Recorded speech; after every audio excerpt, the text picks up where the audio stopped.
بسم الله الرحمن الرحيم إن الحمد لله نحمده ونستعينه ونستغفره ونعوذ بالله من شرور أنفسنا ومن سيئات أعمالنا من يهده الله فلا مضل له ومن يضلل فلا هادي له وأشهد أن محمدا عبده ورسوله يا أيها الذين آمنوا اتقوا الله حق تقاته ولا تموتن إلا وأنتم مسلمون.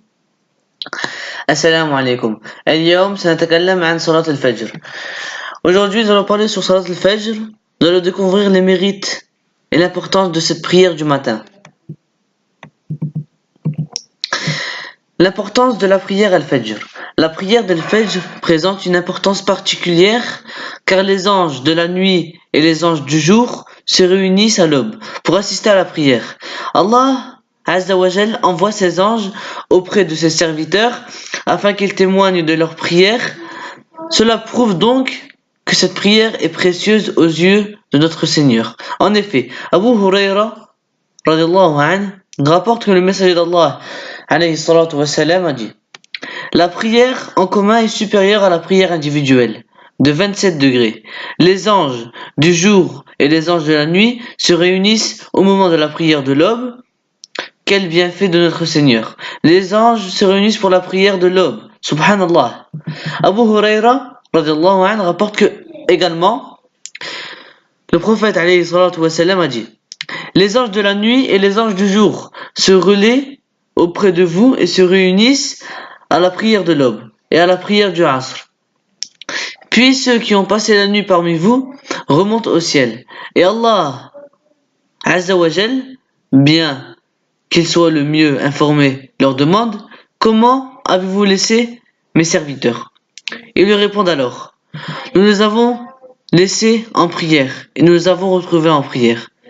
Ces hadiths sont tous deux rapportés par Al-Bukhari et Muslim. Ils soulignent l'importance de la prière d'Al-Fajr. En effet, la présence des anges et leur témoignage auprès de notre Seigneur prouvent que nous ne devons pas négliger cette prière. La prière d'Al-Fajr est importante pour notre Créateur, par conséquent, elle l'est pour nous. De plus, la prière d'Al-Fajr est d'une importance capitale, car c'est par son biais que nous pourrons voir Allah Azza wa Jal dans l'au-delà. Quel meilleur mérite que celui-là?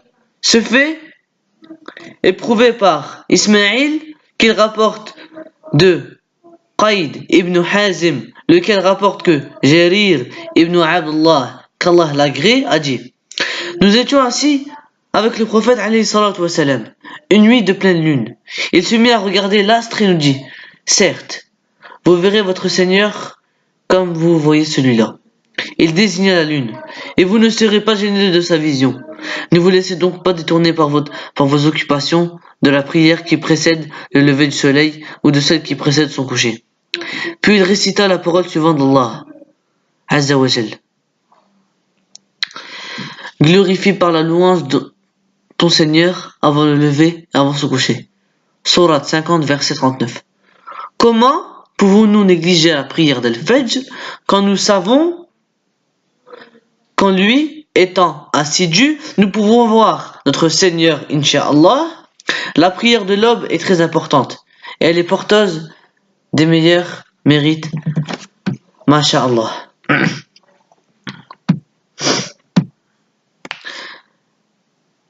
Son importance est également prouvée par le fait qu'elle nous protège de l'enfer. En effet,